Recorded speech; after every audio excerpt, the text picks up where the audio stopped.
I thought our kids really laid it out there all on the line tonight. I really feel bad for them. They've had a good week of practice, a long week of practice, with just one game this week.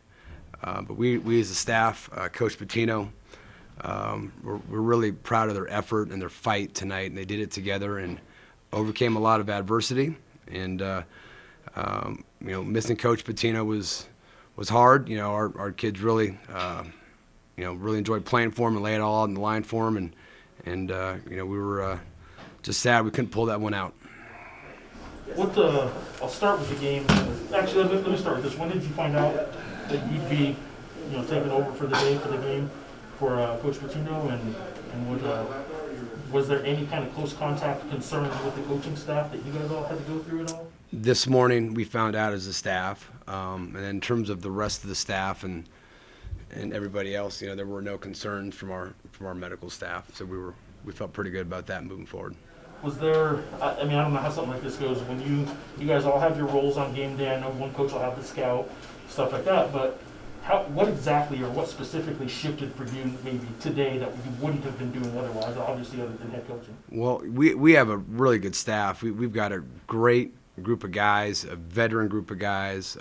Coach Chu, Coach Hill, Coach McHale. They're all. I mean, we've been a lot of places and coached a lot of games. And for us, I thought Coach Hill did a good job, managing the game offensively, and this was Coach Chu's scout per se, and he did a great job of, trying to take things away. And Coach McHale has been a former head coach, and he's done this a long time. So we had a really good synergy and connection and staff or chemistry on the bench. We communicated through everything, and we tried to get it done, and we fell short. The last one on that front is, did Coach Richard Patino give you guys any pre-game advice? Did he tell you anything? How did that work out? We just try to stick to our normal routine. Obviously some things shifted with him. He's our head coach. This is his program. So we just try to fill in the blanks where we could, best we could. But we had constant communication this morning, before shoot around, after shoot around, leading into the game. He spoke with the players, and so it was a normal game day per se, just without Coach here, but he was talking to the guys throughout the day. So was the plan always for you to be the acting head coach if something like this did happen? I've never, that we haven't talked about that. I don't, we haven't talked about that as a staff, and I don't know. It's first I heard of it was this morning. So then moving forward for Tuesday, how's practice going to look differently without Coach Patino? Well, typically, 2 days in between games, we take time to show video and kind of go over this game, what we did well, what we didn't, and then move on and move on to the UNLV scout. So we'll cover both of those tomorrow. We'll clean up this game and talk a little bit about UNLV tomorrow. But again, moving forward, Coach Patino is going to be talking to our staff, talking to our team a ton. Just can't do it in person. And so, again, this is his program, and everything we do is for him, and we'll move forward tomorrow kind of in a normal way, just with him via Zoom. Coach, how do you assess what happened tonight? You got a big lead, plus 17 was a big lead. It was 20-point swing and all. You don't get the win in that type game. I thought defensively we were pretty good in the first half, rebounding the ball, taking away their actions. I thought the second half the biggest thing was our transition defense let us down. Our ability to guard the basketball, guard the bounce. They just drove by us a few times, let us down. And I think they finished with 54 points in the paint and 23 fast break points. Those are things we could control, and they weren't getting those in the first half, and that's where I think they broke us in the second half. They shot 70%, was it, or close to it in the second half. But I think that's a big bulk of it. Players came and they talk about how this is part learning experience, enlightening, so to speak, to use my word, not theirs. Do you see it that way? Because they are a young team playing a veteran team. It is a young team, and it's not only is it a young team, it's a group of guys that have never been through the wars together. You're playing against a Utah State team that's extremely, extremely experienced. They've won a lot of games. They've been through the wars.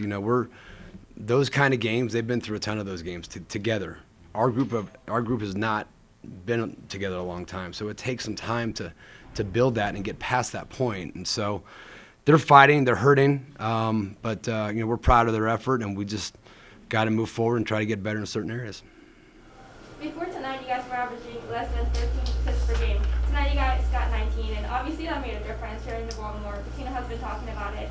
So why did it click more tonight? Why were you guys sharing the ball more? Well, after that Nevada game, Coach Pitino made that, we didn't play well offensively in that game, and we showed our guys why we did not, and a lot of that was not moving the ball. And Coach Pitino made that an emphasis in practice this week on the offensive side of the ball, and we've worked on it a lot. And, I think our guys have seen, when you move the ball, everyone benefits, And again, we had 12 assists, I think, in the first half and finished with 19 for the game. But for us to be successful, for us to get open shots, open threes, we're going to have to move the basketball. And I think, we made 17 threes, and a lot of that was off good ball movement. When they were kind of at halftime, actually late in the first half, they started adjusting. It looked like they were cutting you guys half, like trying to get you in half the court instead of the reversal back and forth. I know Bairstow was extended pretty deep, so a guard couldn't pass it cross court to another guard and stuff like that. But they threw a lot of defenses at you too, right? They did. They threw a 1-3-1. There was a 2-3, I think even a 1-2-2 for one possession. And then they picked up full court man one time and fell back into a zone. They were throwing a lot of different looks at us because we were in a pretty good rhythm in the first half. And by doing that, they try to keep us off balance. I thought we took some quick shots. I thought we had a couple possessions, offensive possessions that got away from us in the second half. And that was the whole purpose of them doing that. Not so much to turn you over, but to speed you up and take you out of rhythm and shrink that clock. Can you give us an update on Emmanuel Quach and what you do know so far? I don't know much. From a distance, it didn't look good. Our medical staff right now is dealing with it. I haven't had time to talk to them yet, but we'll find out here shortly. But it didn't look good from a distance. Obviously, he gets the first start tonight at the 5. So you guys are sort of already shifting to the necessity of small ball 5, small ball, because you don't have a whole lot of depth at that 5 spot. How much over the past week, and even before Nevada, did you guys already start shifting towards that reality of playing a lot of 5 out and a lot of small ball? Well, I think you saw it a little bit when he played at New Mexico State at the 5, and I think there's certain games where he matches up at the 5 better than other games. This was a game because Horvath's kind of a perimeter big, and it was a good game for him to be at the 5, and so we'll see how this injury is, and we'll kind of base it off that. But that was a benefit of having him at the 5 for this game. Coach, can you walk us through just the final sequence of regulation where it looked like Bean was out of bounds, but still they got the timeout?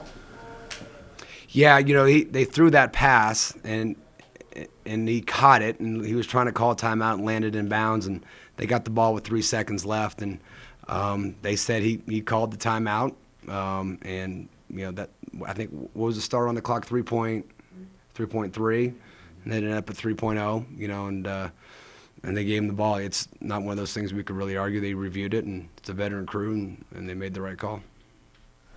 Coach, it ended up being 21 points for Justin, but a lot of that was later on in the game and in overtime. What were you guys doing so well against him in the first half, even early on in the second half?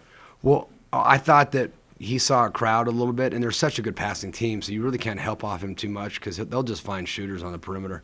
I think they average 20 assists a game. That's 3rd in the country. But I thought we stayed between him and the basket. Second half, I thought he got bias on the bounce, and they got a couple switches that were to their advantage, and he just went straight line to the rim. And he's a good player. He's a really good player. He's versatile. He's skilled. He can play inside out. He's a tough matchup for any team. It did look like they kind of got you guys on some pick and roll defense in that second half pretty consistently at the rim with the bounce pass, in the lane. Is that something that the guys should be better at this point, or are they still learning? Like, it looked like they were consistently using that same pick and roll kind of scheme. Well, in this day and age, everyone's running a lot of pick and roll, so you cover it a lot in practice, you play against a lot in practice, and you play a lot against a lot in a game, and over time it can wear you down. And if the ball screen is effective, because if you have one guy break down or get hit on a screen, it puts everyone in a rotation. And so yes, they did hurt us on the ball screen, and there was times where they just hurt us on the straight line drive. Coach, 0-2 in Mountain West play. What needs to change before UNLV?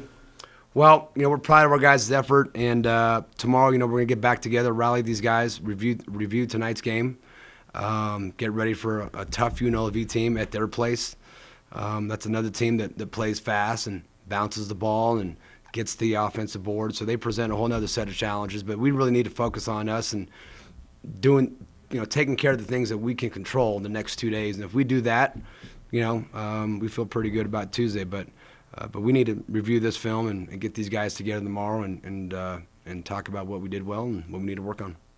10 points for Saquon Singleton, but he's all over the floor, diving out of bounds, steals and blocks and everything else. What can you say to how important that is to have him getting pretty much close to being just fully back? Someone his size and length, and he moves pretty well, and he can play multiple positions. And when he's active, he can cause a lot of problems for teams, whether he's on the ball or off the ball. He's a versatile defender.